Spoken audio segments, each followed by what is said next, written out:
সুধী দর্শক শ্রোতা, আজ 14 মে 2010 শুক্রবার বাংলাদেশে জাতীয় সংবাদ মাধ্যম সমূহে প্রকাশিত সংবাদসমূহের উল্লেখযোগ্য অংশ নিয়ে সম্পাদিত অ্যানালগ নিউজ রুমে স্বাগতম।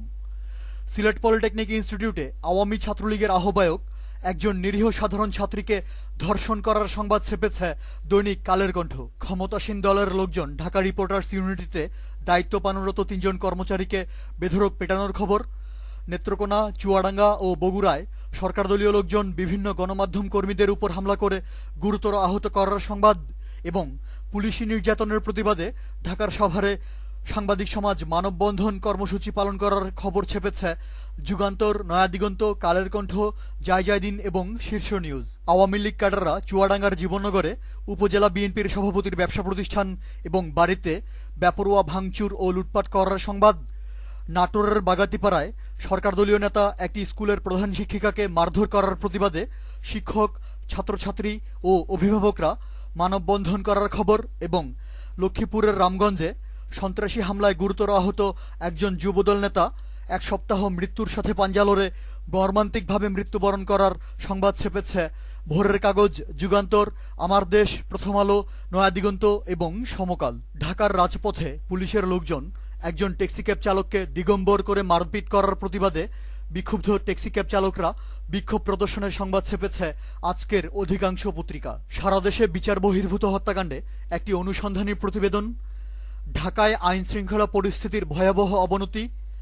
পাবনা ও নারায়ণগঞ্জে ইভটিজিংয়ের শিকার আরও 2 জন কিশোরী আত্মহত্যা করার সংবাদ এবং নোয়াখালীর চাটখিলে পুলিশের লোকজন থানার ভেতরে একজন যুবককে মধ্যযুগীয় পাশবিক নির্যাতন করে হত্যা করার ছবি ও খবর ছেপেছে যথাক্রমে জায়জায়দিন, মানবজমিন, কালের কণ্ঠ, প্রথম আলো এবং সমকাল।